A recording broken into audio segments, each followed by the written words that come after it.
it's not that all the good writing just happened in the last 2 years and has No. been pointed to by Google. There's a lot of really fantastic stuff that is in the graveyard. As Nassim Taleb tells us, we never hear from the graveyard. Hello, everyone, and welcome back to Blitzscaling a Startup. We are joined today by a dear friend of mine who is an OG from the tech world, an expert on trust, somebody who is basically, we are soulmates. We only met each other in person finally recently in the past year or so, but it's something where I don't know how we had not met each other before. It's amazing. Jerry Michalski is on the line. He's had a long and distinguished career with a decade and a half writing about technology, advising some of the biggest companies in the world how to apply it. He's got a mastermind group called Rex that he started. He's got a community called the Open Global Mind. And most importantly, something most people don't know, you actually have Jerry's Brain, which is the world's largest public man-made mind map. It's a resource that I turn to when I get a chance. Jerry, welcome to Blitzscaling a Startup. It is awesome to be here. Thanks for the invite. And, we'll do this at the end, of course, but just in case people are so eager to find out, what are the usual places where they can find you online, including your brain? So first name, last name.com, jerrymichalski.com, jerrysbrain.com, and then openglobalmind.com also. And then we'll probably get into some of these ideas. Designfromtrust.com is a fourth site you could go to. And follow me on LinkedIn. I am off of X, which I now call Shitter. So I'm Twitter user number 509. Which will tell you how badly I think of Elon's management of Twitter. So I'm not in it, not using it, but I haven't given up my user ID yet. Yeah, exactly. You don't want him to then turn around and resell it to some neo-Nazis for $1. Bingo. But they'd be verified. Oh, they'd be verified. They'd have a blue check. It's one of these things. I've actually written an essay about Elon Musk talking about, what it is that makes his Twitter adventure such a bad idea. And it's a bad idea on so many levels. But the key thing is, I said, look, Elon Musk has a formula for success, and that formula is to tackle a technically challenging problem that has a hard engineering solution that responds to first principles thinking, because it's in an ossified industry where people have been doing things a certain way for decades, and where he's the only one who's crazy enough to tackle the problem. Because that means all the smart people who thought, why are we doing it this way? This is inane. They have only one choice of who to work for, and that's him. And that way he can overcome the fact that he's one of the worst people managers in history. And so if you look at Tesla and SpaceX, these follow the formula. Because if you wanted to work on electric cars for a long time, there's only one place to go. If you want to work on space flight, there is still only one place to go. This is, by the way, is one of the reasons why SpaceX is probably doing better than Tesla, because SpaceX still has no competition and Tesla now has plenty of competition. Twitter, of course, is the worst possible situation.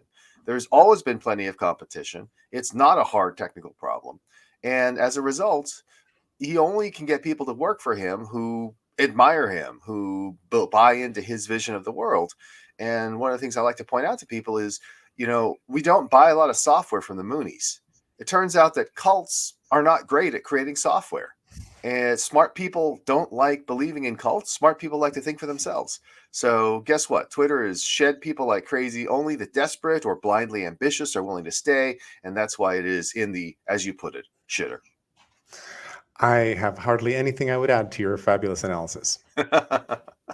So, but again, so you've given people some of your coordinates just for the sake of it, even though we have a nice little bug spelling out your name. Can you give them the spelling of Michalski?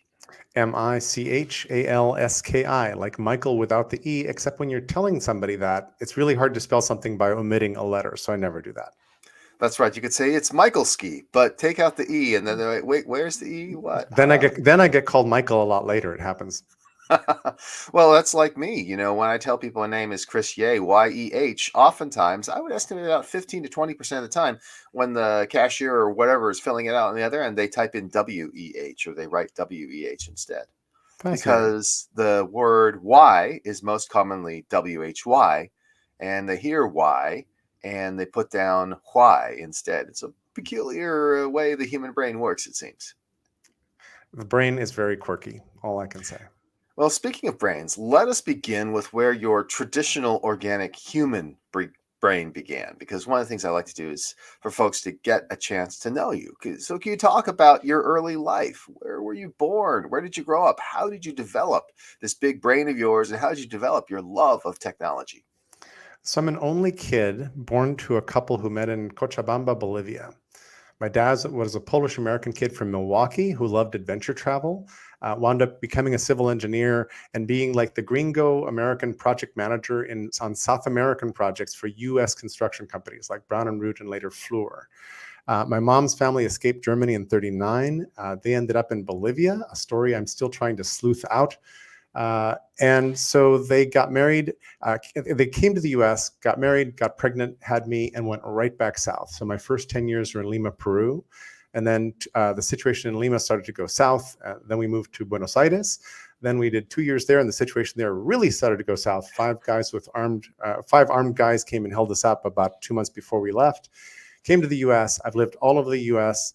I used to be able to say I hadn't lived in the Pacific Northwest. Now that's where we live. This is like where we're probably going to stay. And I've lived in Germany for a year, Hong Kong for a few months, and a couple other places. So I've kind of been all over the place. And I think And then in grad school, one of my housemates said, "Come over here. I've got a seminar you should probably go to with me. I think you're really going to like this. This is my second year at Wharton." And I walk into a seminar with Russell Ackoff and 6 grad students. And Ackoff is one of the founders of systems thinking. And he proceeds to explode my brain. That was probably the first of many that I can point to, little landmarks in my life where something shifted the way I think and the way I see. now that's amazing, because again, you could see my reaction when I heard the name Russell Ackoff. I'm like, oh my God, you actually studied directly with him. That's remarkable. And his mentor, Wes Churchman, also, who was there. Fantastic. Now, what that then led, again, it's not a direct line, but systems thinking then led you into the world of technology. So, when did you get started? How old are you? We are both a little up there in years, but I like to say that makes us OGs. Little OG, exactly. So my first computer was an Apple II Plus, 1981, and I was busy collecting compilers and interpreters to figure out, why are there so many computer languages? And I'm not a coder. I've never coded for a living. I can hardly make a program out of anything. But by the time I retired that Apple II in favor of the first Mac through the Mac University Consortium, right fresh out of with the names in the case kind of thing, I had, I don't know, 15, 16 different languages and compilers, and I could write hello world in each of these. So I was a hobbyist on the tech side. Then I went and got a business degree, still not really knowing where I was going to go, got into regular management consulting at Price Waterhouse before it was PwC. It's very funny. I worked at Mobil Oil before going to It grad was school. ExxonMobil. Before Exxon basically merged with it, bought it. And I worked at PW before it was PwC. So kind of OG that way, I guess. And then at PW, I was not a good cultural fit at all. They asked me to leave, and I found my way into tech. And I was really lucky. I found my way into a 15-person company in South Norwalk, Connecticut, over Portofino's restaurant, which no longer exists. And we were sort of competition to Gartner Group, which was the 600-pound gorilla and still is in the tech analyst business. In fact, the founders of New Science had been at Gartner, had tried to convince Gideon to start a service based on AI. He had just been burned on a service on video text, and he said, "Nope, not going there." He then discovered them conspiring to start their own company, fired them thinking they'd come back, and they went and started this little thing that I found a couple years later. So I stayed with them for 5 years, and then I was poached from them by Esther Dyson. Esther I had met when I was in grad school, because between years you have to get a summer job, and I saw her quoted in the papers and in the magazines, and I was like, oh, I like what she says. So I cold called her, and she's really, really, really nice to young people who are trying to work their way up and find their way into tech and stuff. And so she saw me in her offices in New York. And so later I bumped into her at press events and stuff like that. And then she asked me to join her and start writing her newsletter. So I did that for 5.5 years. And then went independent in '98. So I like to say I've been independent since the last millennium.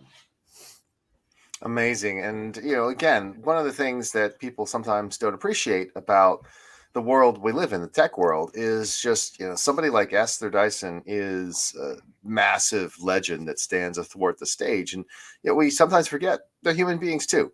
And all these folks had their origin point. I mean, back in the Apple II Plus days, Steve Jobs was a bratty young wunderkind, and now he's gone, sadly. But one of the towering legends of the field, and we could not have necessarily known all that he would accomplish back then.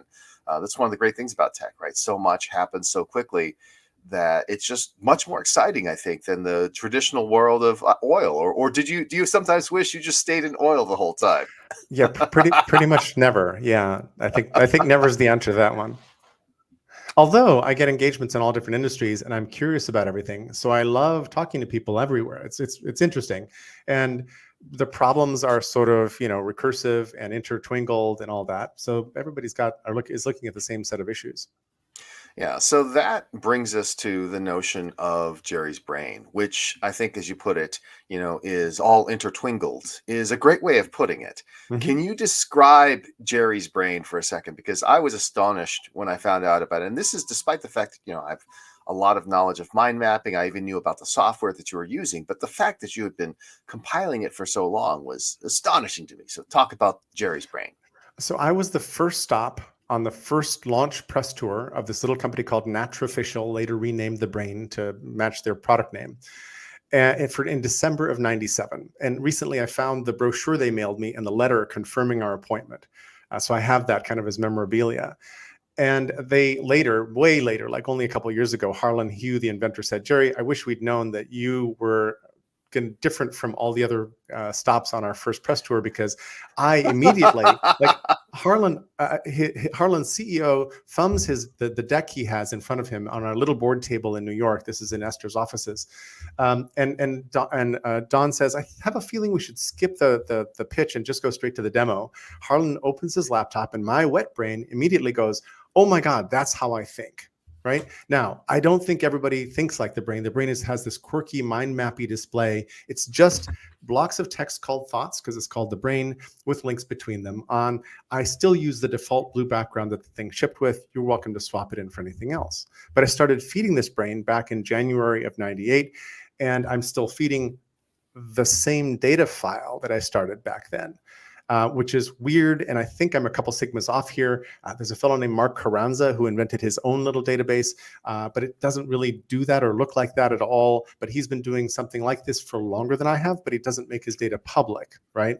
And then there's a couple other sort of black belt brain users. I've met them. A couple of them uncloaked themselves to me over time. Like, "Jerry, I got to tell you, I've been, and people, I think, love that I make my brain public, and my brain has been publicly available forever.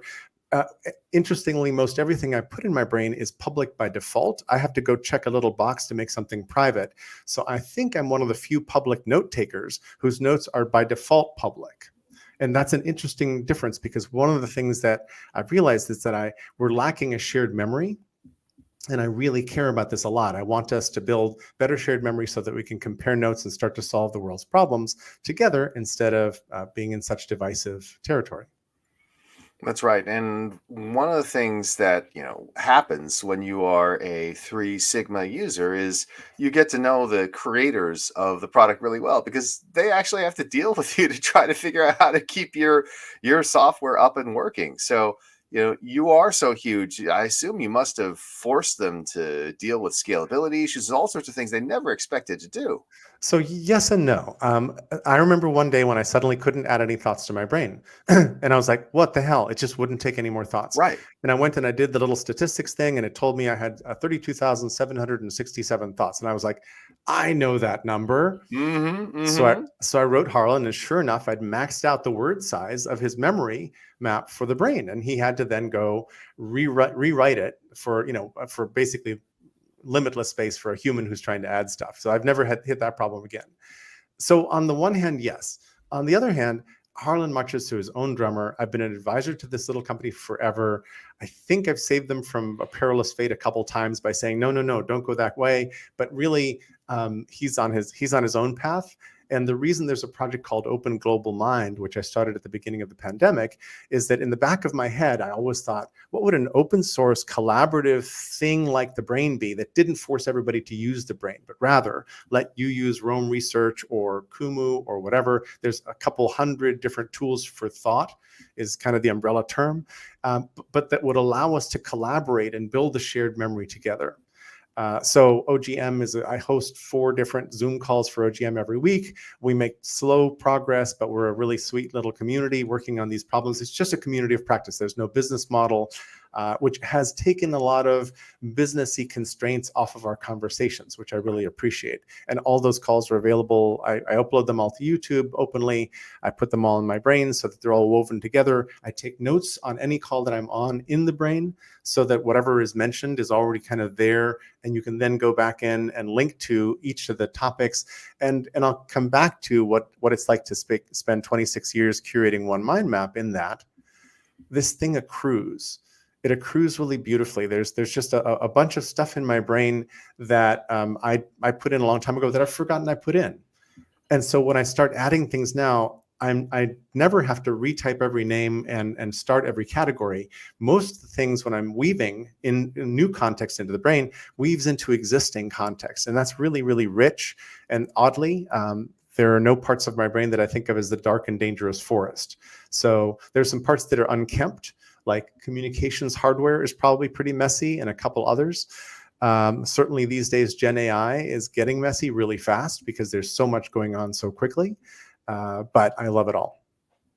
That's one of the things that I want to underscore, which is that when you add a new thought to your not wet brain, I guess your dry brain, your electronic brain, My outboard brain. I don't know. You your have to. outboard It's brain. like Code Classic. You have to have a retronym for the original. There you go. Your outboard brain, you actually are at the point of adding that thought forced to consider where it fits in with the context of everything else that you have thought in the past. And that is a recipe for greater understanding and insight, which is one of the remarkable things about this project. It's really I can log for you like the thinking process every time I add something to the brain, and I've put this in my brain. But the first thing is this worth remembering? Because what I put in the brain is stuff that's worth remembering. I don't put everything in there because I don't want to trash the namespace, and I don't want to put irrelevant stuff in there. Although you will find way too many messy clips because Lionel Messi is just a magician, and it's like, yeah, I add messy clips to my brain. Cocktail recipes, things like that, but also what I believe about the world as it is currently. So is it worth putting in? Yes. Where does it go is the second question. And because I've put everything in this particular brain file, which has 580,000 things in it, 580,000 thoughts linked by 110 million links, I kind of know what's where. And I don't like orphan thoughts. I don't like just dropping things in the brain that are not hooked into that would something. Be messy. It would be very messy of the other kind. And so where does it go? Then what do I call it? Because once I drag it in, the brain fetches the page name from the HTML and the URL from the HTML and adds those to the brain. Sometimes it makes a mistake there, so I have to tidy it up. But what can I call this, and what else do I want to connect this to? What else do I want to sort of curate in this little area? And I'll do that for a little bit and then go back to what I was doing. And since I've been doing this for 26 years, I'm pretty quick at that whole process. So it can take 20 seconds to a minute to an hour or 3 lost in a rabbit hole because, oh my God, I didn't know there were 7, crusades, and oh my God. And one day I did all the popes because on Wikipedia, it says previous pope, next pope. There's a couple schisms. It gets complicated. And I'm pretty sure I made a couple mistakes, but all the popes are in my brain because I thought that's an interesting thing. I just want to highlight something for the watchers who may have missed it. As it went past, I said, well, that certainly makes the brain very messy. And you very quickly, without even hesitation, said, yes, messy of the other kind, right? The speed at which your wet brain works must have been enhanced by the amount of work you've put into your outboard brain as well, because I think you have just one of the quickest wits I've seen. Thank you. I like to think that the external memory has really helped. I'm pretty sure that my unaided recall is far better than it normally would be because every time I go someplace into a neighborhood to add something, and also if I'm demoing it to anyone else, anytime I go in and show them a piece of it, I refresh my own little neurons in that area. So I'm remembering a lot of stuff. So I can do authors and books. I can do a bunch of things and lists, but also on important questions I'm contemplating. I have those questions. I've made them explicit in the brain, and then all the evidence, all the best articles. And there's a lot of articles that have been in my brain for 15 years that don't get Google juice because nobody necessarily linked to them. Mm-hmm. They may even, the original websites might even be gone. So I have to go to the Internet Archive to fetch an old copy. Thank you, Brewster Kale and crew. But But I love that because it's not that all the good writing just happened in the last 2 years and has No. been pointed to by Google. There's a lot of really fantastic stuff that is in the graveyard, as Nassim Taleb tells us. We never hear from the graveyard. So I like the fact that this thing accrues so well over time. Now, you may not be at liberty to say, but have any of these Gen AI companies come to you and tried to license the brain? Even though it's public, they probably figure it from a legal perspective. They should try to license your thoughts somehow, because it feels like this is a treasure trove of information on how things connect together and would allow them to add context to their services. Feels like that to me too. No, they haven't, and I'm interested in that. We've actually tried to hook my brain, which has a new API, up to GPT to see if we could get a conversation going. And the way I use the brain, I don't do a lot of prose in the brain. I'm mostly doing links. So there's a gap that we can't cross quite yet, which is how do you infer from what's visible in any brain context? How do you infer what my intention was? So, you can tell that because I use thoughts as category names, and then all the things in that category would be under a particular thought, usually, often. But you need to infer that. It's not like, another small thing, a long time ago when I started using the brain, after a couple of years, Harlan added thought types, link types, and some other kinds of metadata, which I decided consciously not to use, not because I hate metadata, but because it takes time. And I realized that every additional second or gesture that it would take for me to add something to the brain meant that it would the likelihood I would try to keep using the brain would catastrophically fall off. So I would love if some AI would go and say, hey, that's an actor and that's a movie. Can I tag this up, please? I'd be like, go. Right, but you don't want to take the time to do it yourself, which has always been one of the flaws of tagging systems in general, which is Bingo.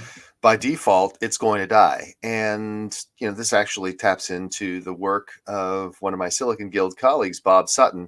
He and Huggy Rao have a book out called The Friction Project, which is all about the underappreciated nature of how important friction is, both in terms of holding us back, but also in terms of sometimes being very necessary. In this case, I feel like the friction of tagging would hold you back, and you've made a wise decision.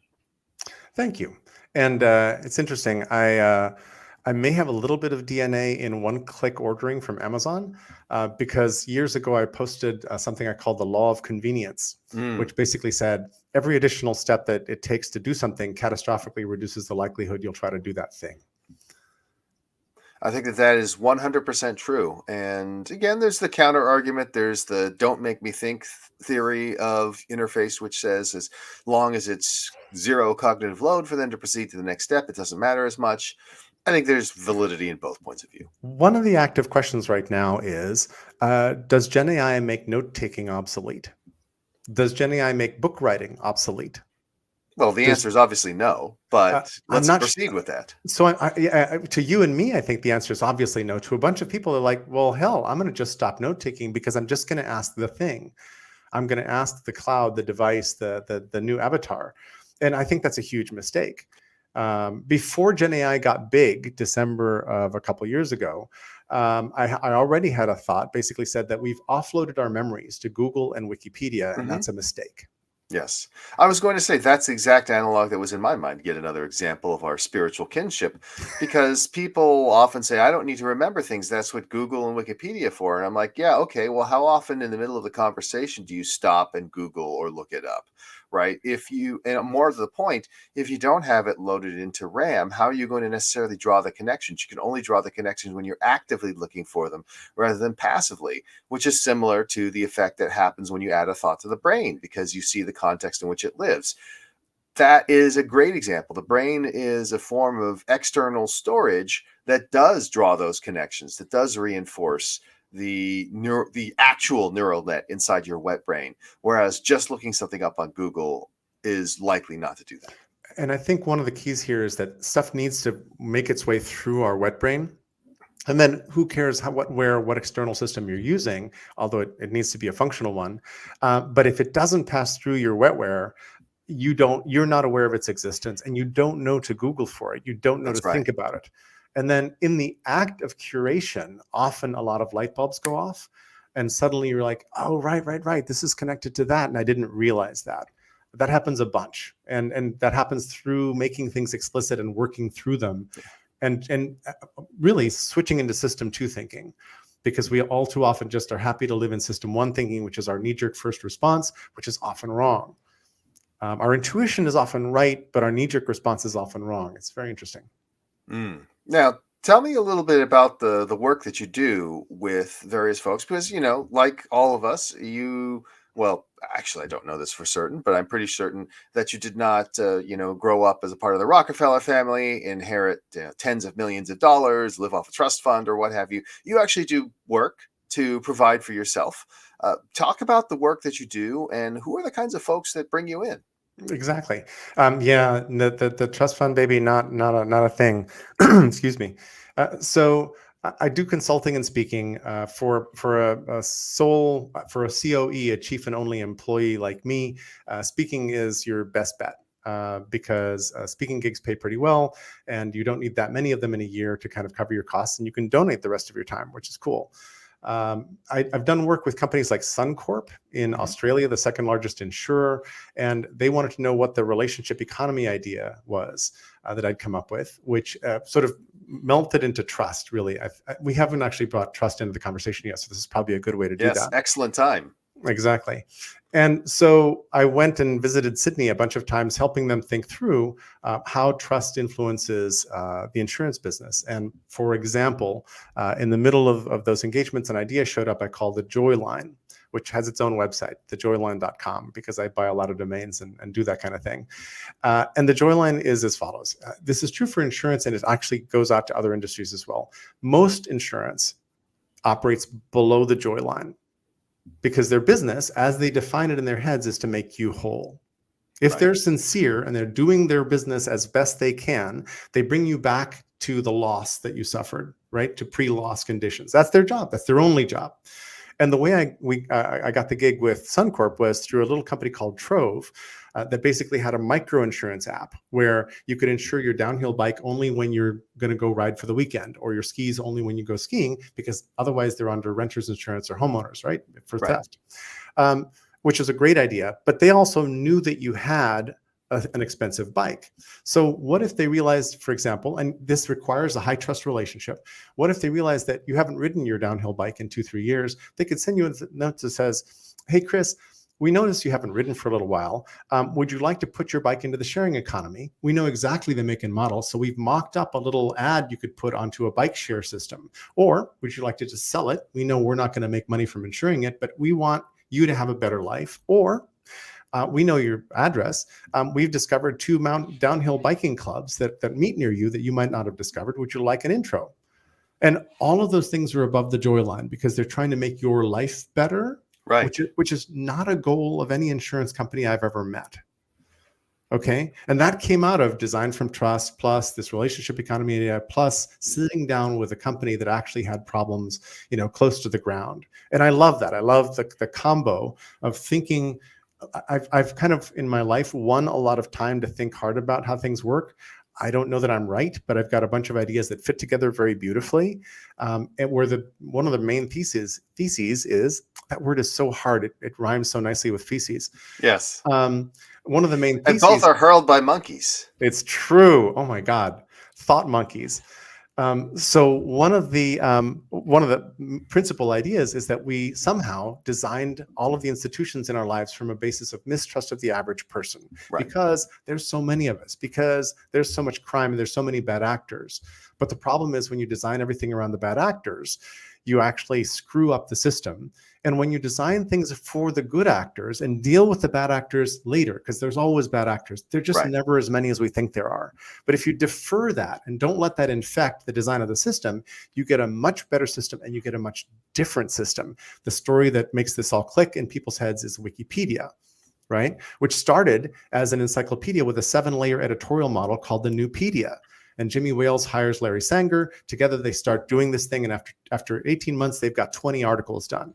And they look at each other like, well, hell, this ain't working. And along the way, somebody told them about Ward Cunningham's wiki. And they were like, Well, okay, let's try that. So they wrote to their editors and they said, look, we're putting this thing called Wikipedia over there on the side. Don't worry, your jobs are still safe, but try it if you want, but no pressure. And then Wikipedia had a completely different set of rules of the road, which is how wikis work, where anybody can edit any page, which sounds not so wacko, right? And I love that about it, because designed from trust, one of the clues that you've hit something that's designed from trust is that your sphincter tightens. Your heart clenches and you're like, surely this can't be real. Like, surely this can't work. And then you realize that it does work, because people are generally more trustworthy than we think they are. So my work centers around those themes and trying to explain them to people. Nobody's out there shopping for trust necessarily, but trust is often the issue behind the issue. Well, I think people would like other folks to trust them. The difficult part is that they are often unwilling to trust those other people. That's the thing. Trust is really reciprocal. It's worse than that. The ad business is full of breaches of trust. Right. I'm going to dumpster dive your data. I'm going to manipulate that data so that I understand you better than your brain does.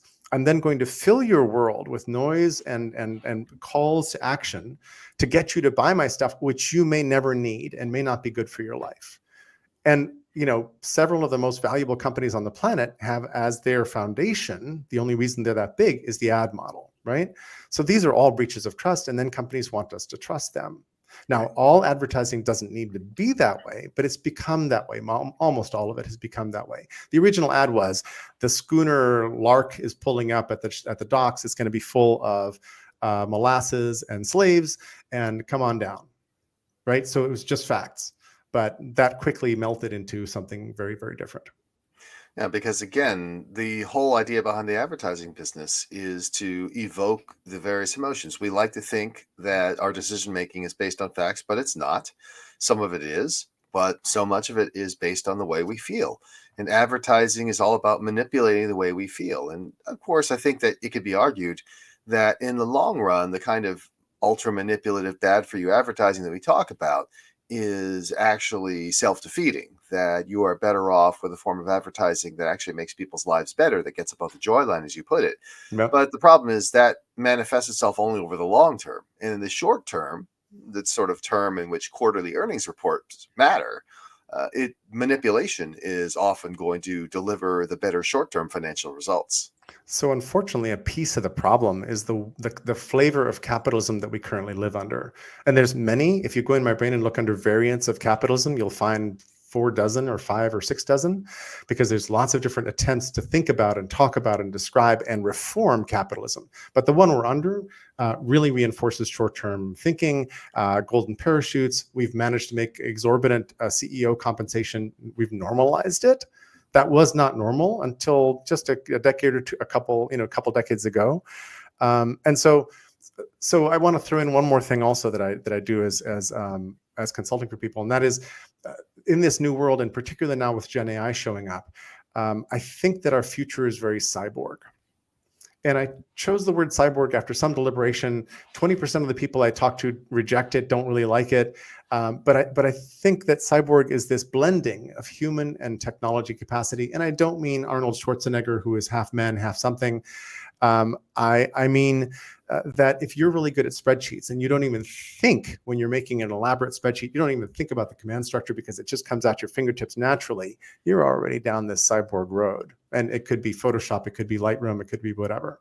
But we're starting to figure out how to make this Gen AI thing collaborate with us and be. There's a couple good articles about Cyborg or Centaur. That was the runner-up word. I just don't like Centaur as well. It's a very strange thing. The tech industry loves these weird terms. I don't know what it is.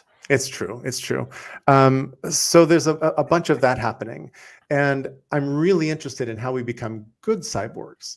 By which I don't mean good cyborg like we've been tamed, but rather ethical cyborgs who understand the powers, the superpowers involved in these new tools, how to use them appropriately, how, unless somebody is going to give everybody a universal basic income, we've got to figure out how to keep jobs still going despite all this new technology, or better, with harnessing all this new technology. New York Times Magazine had a cover story about a robot, a mining company in Sweden. Years ago, it said the robots are coming and Sweden is all right. And it was actually pretty simple. the Swedish company had made an agreement that we're not going to fire anybody, but we know that if we don't harness all this new technology faster than everybody else, we're going to be out of business. So go to it, people. And that's a bargain. That's a bargain. But instead, I think in the US and in many places now around the world, most workers feel like there's a sword of Damocles hanging over their head, and like they could be fired at any moment. And worse, they could be asked to train their software successor or their human successor. Remember outsourcing in the 90s, right? When that happened a lot. Mm-hmm. But now we have software that can just come in and watch what you do and doesn't even necessarily need to be trained. It's actually deeply frightening unless we make some agreements and build some trust about this transition. So all my topics also blend together like that. Yeah. By the way, I'm going to add one very pedantic note, which is to say that the Terminator that Arnold Schwarzenegger played in the movies is actually, a very limited cyborg in the sense that it is a metal Terminator robot with human skin on it just for the purposes of passing through the time travel machine. And so it's not nearly the cyborg that you're thinking of, where there's actual interface between the organic and the cybernetic. You are completely correct. So, but, one of the things that would happen as we talk about something like that is that our wives would then wonder to themselves, okay, what kind of rabbit hole have these guys got themselves onto now? And that brings up a really interesting topic, which is, the way I know you is through your wife, April. And it is truly remarkable pairing. And I don't recall, I don't think we've had April on this particular podcast yet, though I had her on other podcasts. But for this audience, can you talk about how the two of you met? Because it is a remarkable story. We have a mutual friend, Kevin Doyle Jones, who basically sold his company, Net Market Makers, a month before the dot-com crash. Tried to become a philanthropist for a while, didn't like that, and then started doing a bunch of interesting stuff. I knew him from Net Market Makers kind of days, and he had said to both of us, you all kind of ought to meet, not thinking romantically at all. We finally met for coffee with Kevin at the Ferry Building's Pete in San Francisco. A week, 10 days later, we showed up at Kevin's front door. April had made a pretext call to him for an appointment, and he opens the door. I pop in from the side with a bouquet of flowers and a gift, and we thank him for introducing us, because we figured out within 10 days that we were like paired the way you just described. And at the time, our careers were pretty separate, pretty different. April was a lawyer working in microfinance and helping law firms basically become pro bono representatives for microfinance companies, the biggest and the best of that sector. And then she walked into water and did water credit, which was basically microfinance applied to water and sanitation. Then she worked her way over to the sharing economy. And as part of that, started thinking about all these other big issues and developed the thesis that is the basis of Flux, 8 Superpowers for Thriving Amid Constant Change, which is her book, her new book. And I've been her assistant, roadie, whatever, thought partner. I think we prefer the term amanuensis. Oh, I like amanuensis. It's like impresario, only better. Exactly. And so we've had a really lovely time of going through all that. And I've been lucky and privileged to sort of be by her side as she developed the ideas, tried to sell the ideas to anybody, found her way to Barrett Kaler, which is a very unusual publisher, yes, and a lovely publishing house, and started working with an editor there. And all of a sudden I watched as the book just crystallized out of it, materialized out of nowhere. And then that's been her road since. Yeah, and again, I was surprised because obviously I met April in the context of the book through the Silicon Guild, which is an organization of authors, which means that we generally meet people because they've written the book. But when I learned that April had been a lawyer, I'm like, really? You do not strike me as a lawyerly type. But again, I think that she found her way to the right thing to do. Agreed. She did law school because she wanted to do international diplomacy or policy creation or whatever, and that was a good avenue, but she never wanted to be in a courtroom. She never wanted to be managing billable hours. That was not a future she ever envisioned. So fluxmindset.com if you want to read about the book, and April Rinne, RINNE.com is her website. So this is really interesting because we have two figures whose lives have converged. You live unusual lives. You're up there in the Pacific Northwest, in the sort of Portland, Oregon region, I believe, somewhere Yep. in that range. And you were very independent folks before you met. How did you integrate your lives together? How did this process work? Well, it's interesting because we don't have kids. And at the time we met, there was only one parent still alive between us. That was my mom, and she passed away a couple Decembers ago. So unlike the sandwich generation, we call ourselves the sashimi generation. We're like just the meat, just the fish, right? And that means that we're mobile and we can make decisions that are much faster than most other people because people are tied down by schools, orthodontist bills, communities, other sorts of people, and we're really quite nimble and mobile. So it took us a while for our careers to start overlapping a lot, to the point where now they overlap a whole great deal. One of the 8 superpowers is start with trust, which is built on a lot of my work on trust.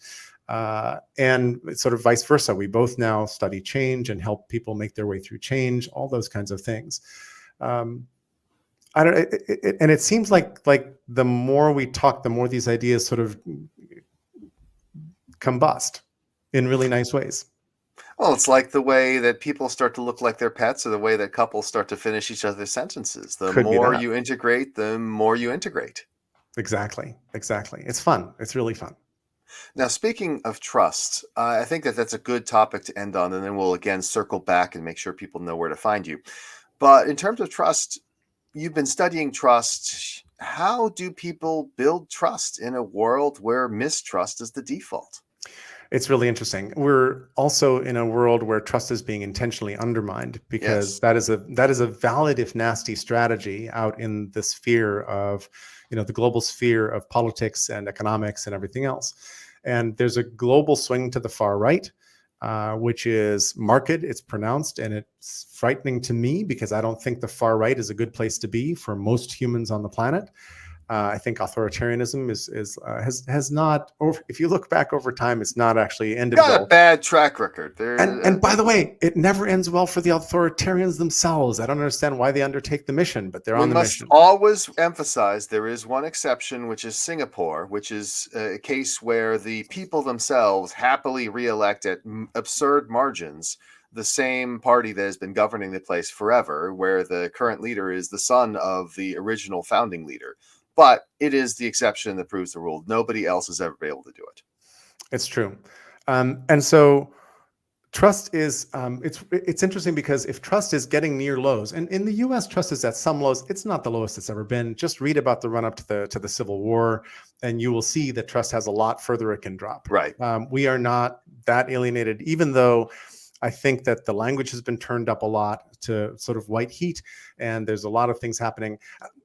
I listened to Trump addresses now and then to see what he's saying, and I'll just sort of scrub through a little bit and see what's up. And in any place I drop on his Ohio speech this last couple of days, I dropped in a couple of places, and everything he said was like, wow, a former president who's running for the presidency said that out loud. And then I look back on 8 years of Obama, and I have my critiques of Obama, but the biggest crisis in 8 years of Obama was the day he wears a tan suit. There's nothing he did, partly because he couldn't. He was in a straitjacket because of his race and because of everything else, and because the right has sort of run this well. Anyway, in a low trust environment like the one I'm just painting right now, high trust behavior, I think, will stand out. I think people are actually looking for trust. They're looking for something they can trust, but they've been betrayed by institutions left, right, and center. And one place people look for trust is religion. Mm-hmm. And if you look at what priests have been doing in the Catholic Church for years and years and years, that's not a pretty picture. And religion has been struggling mightily to try to figure out how to actually be that rock of trust that people need, and I think failing in large measure. So then people are really wide open for crazy ass theories like QAnon and whatever else. So that happens. And it's astonishing the speed and force of stories like that, of narratives. Adrian Hahn wrote a really great piece that says, is QAnon an alternate reality game? And if you look at it from that perspective, you're like, oh, wow, it is. It has all the usual markers. It has all the paint of an ARG, and that makes you start thinking, oh, how would you interrupt that? How would you actually, how do you intervene with an ARG? What do you do? So trust is, I think, open. It's on the table. It lies bleeding on the table right now. It's rescuable. We can actually do things about it. And there's very simple ways of building trust between people, part of which is interacting like you and I are right now, although all of these conversations don't need to be streamed out live. But actually getting to know people and getting to know people who are not like you, who don't agree with you, and calming down and having a beer with them and going out and playing golf with them or whatever it is you do together, lather, rinse, repeat over and over again. But also, I think, putting some more of ourselves out into the sphere so that people know what we think and why we think it. And that's dicey in this era of vigilantism online. It's actually pretty dicey. Mhm. So I want to see if people can have the courage to stand up and say, well, I believe this thing because these things, so that we can compare notes, right?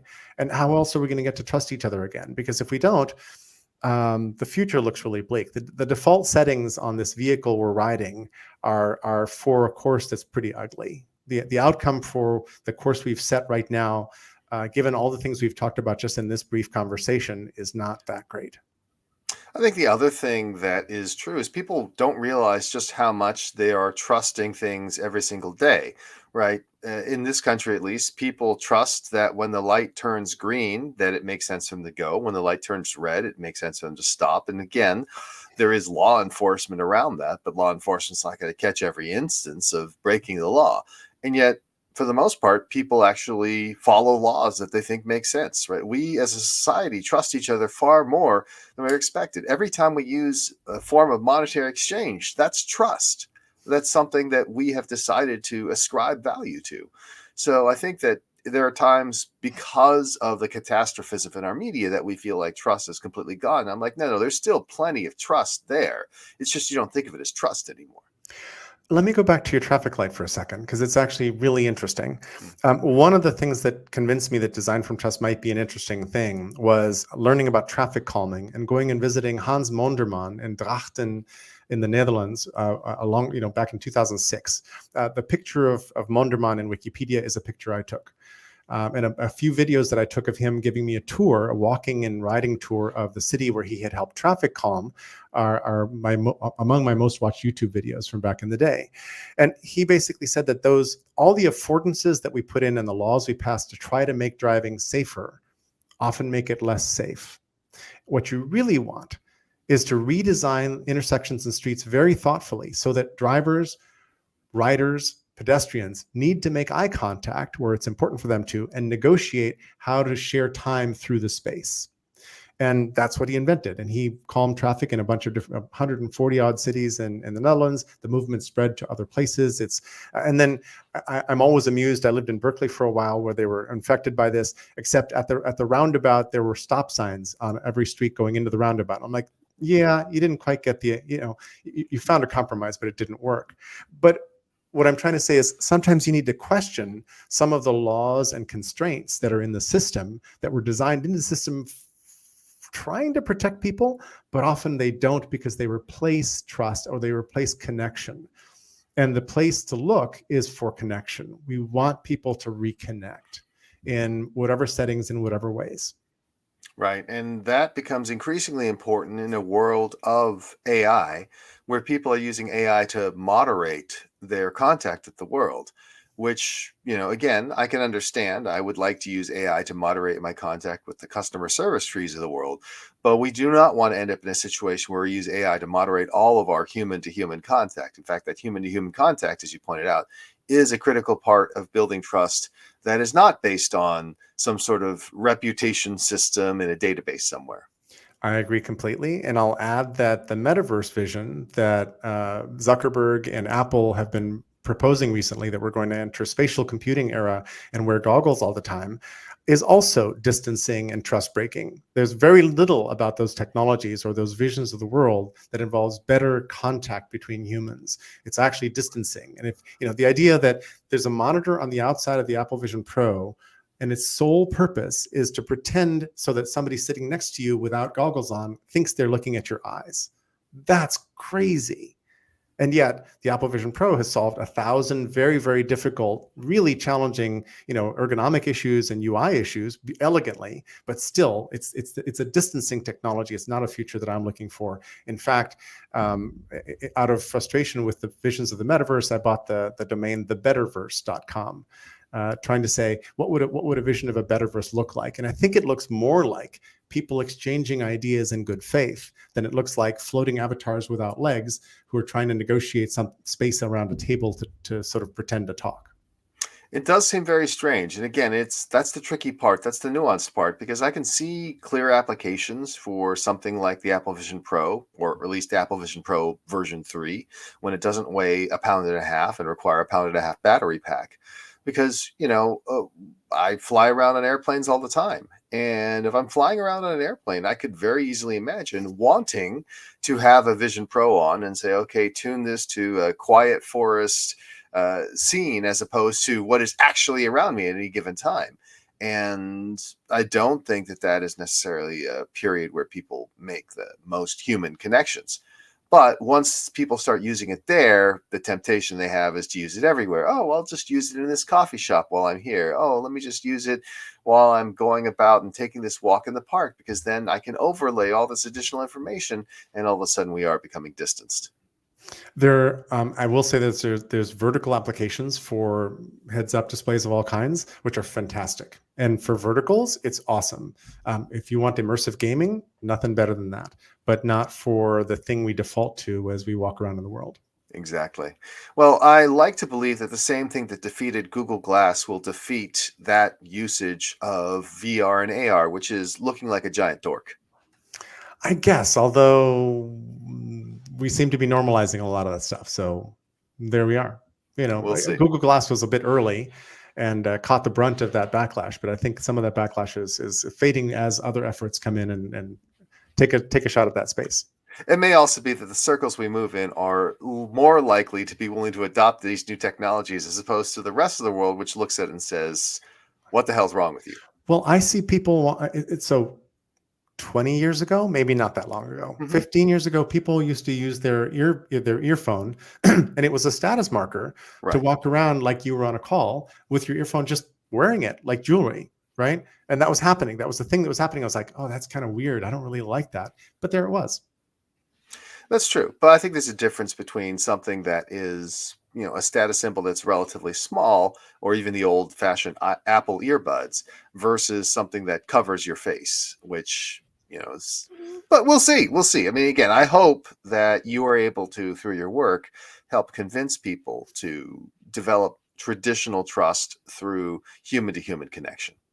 And I think one of those interesting things to aim for is how do we marry up the best of the old and the best of the new? Yeah. How do we go back to some indigenous ways of knowing, which are much wiser than the capitalism I was criticizing earlier in so many ways, and connect them up to superconducting, communications technologies that at zero marginal cost, with some cost to the environment, but zero marginal cost to us to sit here on full video, talking about things that then stream to a whole bunch of people out in the world. What does that fruitful, productive blend look like so that we have a better world for humans at the end of it? Yeah. Very good. Well, we are almost out of time, so we should circle back around and make sure people know where to find you. Jerry, can you hit them with the plug once again, if you can? First name, last name.com. So jerrymichalski.com, MICHALSKI, jerrysbrain.com, Jerry with a J, no apostrophe, no space. That is where you can find my brain. Click on the little text link that says Launch Jerry's Brain, and you will be in a new tab, and you can browse through my brain. Send me, find me and send me links. Find me on LinkedIn and mention this podcast, and I'll friend up with you. I'm on LinkedIn.